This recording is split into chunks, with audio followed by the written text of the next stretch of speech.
बिस्मिल्लाहिर्रहमानिर्रहीम, अस्सलाम वालेकुम।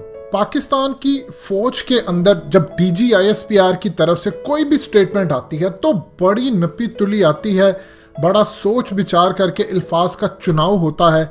आर्मी चीफ, DGISPR, तमाम लोग बड़े ही मोहतात होकर जवाब देते हैं। इस वक्त फौज के हर एक सिपाही इंक्लूडिंग पाकिस्तानी कौम। मजीद डिस्कस करने से पहले इस वीडियो को लाइक करें, हकीकत टीवी को सब्सक्राइब करें और बेल आइकन पर जरूर क्लिक करें। शदीद गम गुस्सा पाया जा रहा है जो परवेज मुशर्रफ को सजाए मौत दी गई। आप देखिए, एक तो फौज की तरफ से बेइंतहा, शायद तारीख में इतना गुस्से भरी स्टेटमेंट कम ही आई होगी जो जनरल आसिफ गफूर की जानिब से रिलीज की गई कि शदीद नाखुश है फौज। मुशर्रफ ने 3 जंगें लड़ी, वो हीरो है। इस सारी सूरत हाल में आपने देखा कि कौम का क्या रिएक्शन था और बड़ा खतरनाक रिएक्शन था। लेकिन एक जो अजीबो गरीब सूरत हाल हुई है वो जनरल बाजवा, आर्मी चीफ, आज गए हैं SSG हेडक्वार्टर का दौरा करने। ये SSG क्या है? SSG से आपको कुछ याद आता है? जी हाँ, परवेज मुशर्रफ SSG के कमांडो रह चुके हैं। देखिए, पाकिस्तान और इंडिया की कश्मीर के हवाले से जो दूसरी जंग हुई थी, बहुत सारे लोगों को शायद याद ना हो, उसमें परवेज मुशर्रफ ने अच्छी तरह हिस्सा लिया था और वो सियालकोट और लाहौर के जोन्स की जानिब से पूरी तरह जो मामला हुआ था उसमें वो काफ़ी जगहों पर बेहतरीन अंदाज में लड़ भी रहे थे।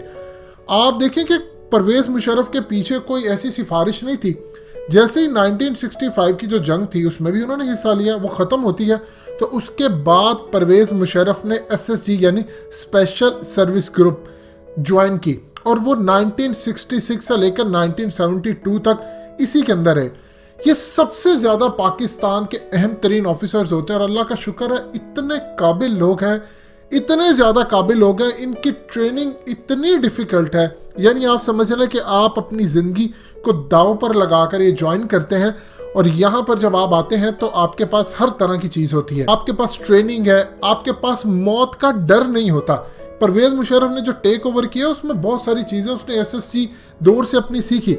अब इस सारी सूरत हाल के अंदर जो था पाकिस्तान का जो मामला सामने रहा, पूरी दुनिया देख रही है इस सारी सूरत हाल को। जनरल बाजवा गए हैं, SSG कमांडोज के हेडक्वार्टर से मिले हैं और सुनिए उन्होंने जो बात की वो बड़ी अहम थी। उन्होंने कहा कि तमाम मुल्क दुश्मन कुव्वतों को नाकाम करते हुए मुल्क में इस्तेहकाम लाए हैं।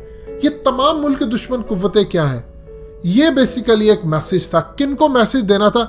जिनको इस जगह पहुंचकर मैसेज देना था उनको दे दिया है। SSG कमांडोज के अंदर आप जानते हैं कितनी ज़्यादा इस वक्त गुस्सा और तकलीफ पाई जा रही थी कि हमारा कमांडो जो बाद में आर्मी चीफ बना, जो सदर बना, उसको ये सजाए मौत देते हैं। और 3rd क्लास जितने लुटेरे, नवाज शरीफ, जरदारी जैसे इन लोगों को आप बाहर छोड़ते हैं, कभी वो आ रहा है कभी वो बाहर जा रहा है। इस सारी सूरत हाल के अंदर कमांडोज में बड़ा गुस्सा पाया जा रहा था।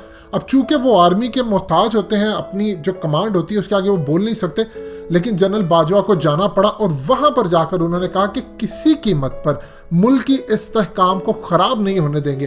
फिर उसके बाद जनरल बाजवा ने SSG कमांडोज को कहा कि तुम हमारा फख्र हो। ये आप उसी तरह समझ ले, कहना किसी और को, सुनाना किसी और को। जो आखिरी ज़बरदस्त लाइन है वो भी बड़ी अहम है कि क़याम पाकिस्तान से लेकर अब तक बहादुर कमांडो, अफसरान और जवानों ने मुल्क की दिफा के लिए बेशुमार खिदमत अंजाम दी हैं। ये बेसिकली उनका दौरा था।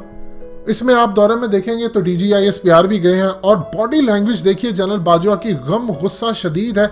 और जिनको दिखाना था, जिनको बताना था कि पूरी फौज मुशर्रफ के साथ खड़ी है, जो मर्जी हो जाए। सरहद पर खड़ा सिपाही जब ये देखेगा कि उसके आर्मी चीफ को, जिसने 3 जंगें लड़ी है, और जब आप जंग में लड़े होते हैं, जा रहे होते हैं, अभी तो इस जनरेशन ने जंग नहीं देखी।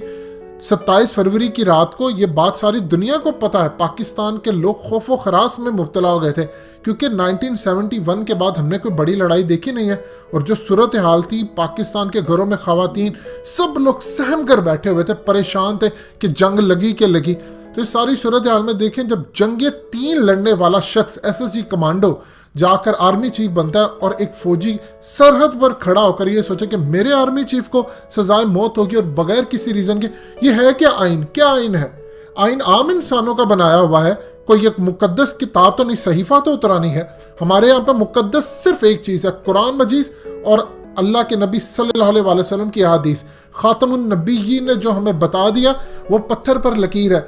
अब उसमें कोई चेंज नहीं हो सकता। ये सहीफे तो नहीं उतरे हुए आइन मुअत्तल कर दिया एक शख्स ने। वो कौन सा आइन? जो ठगबाज, लुटेरे, बदमाशों, स्मगलरों ने मिलकर बनाया था, यानी चोर चक्के पार्लियामेंट में बैठने वाले लुटेरे, उनका आइन अगर मुअत्तल किया तो जाहिर सी बात है जब फौज का वो बैठा हुआ बाहर सिपाही है जो लड़ रहा है, वो सोचता है मेरे आर्मी चीफ को इन्होंने फांसी दी, हम मुल्क के लिए जाने दे, हम अपने बच्चे जो हैं वो यतीम करवा कर छोड़े। कितनी आप देखें जाकर ऐसे लोग हैं जो यतीम हो चुके हैं, उन बेचारों की बेवाएं जो है अपने बच्चों को मजीद फौज में भेजने के लिए तैयार करें। तो जनरल बाजवा ने दौरा किया, कमांडोज को जाकर पैगाम दिया। ये बेसिकली मैसेज था जिन्होंने फैसले दिए और उनको कहा गया कि कौम मुशर्रफ के साथ खड़ी है, फौजियों के साथ खड़ी है। इससे फौज का मोराल अप गया है। अगर ना जाते तो बहुत शदीद गुस्सा रहता फौज के अंदर भी, सिपाहियों के अंदर भी, कि हमारी तजलील हो रही है और गए नहीं। जनरल बाजवा ने कमाल काम किया और अब देखते हैं कि कौन मुशर्रफ को फांसी देता है। दोस्तों, हकीकत टीवी को सब्सक्राइब करना मत भूलिए, वीडियो को लाइक करें, शेयर करें और कमेंट सेक्शन में अपनी राय का इजहार जरूर करें।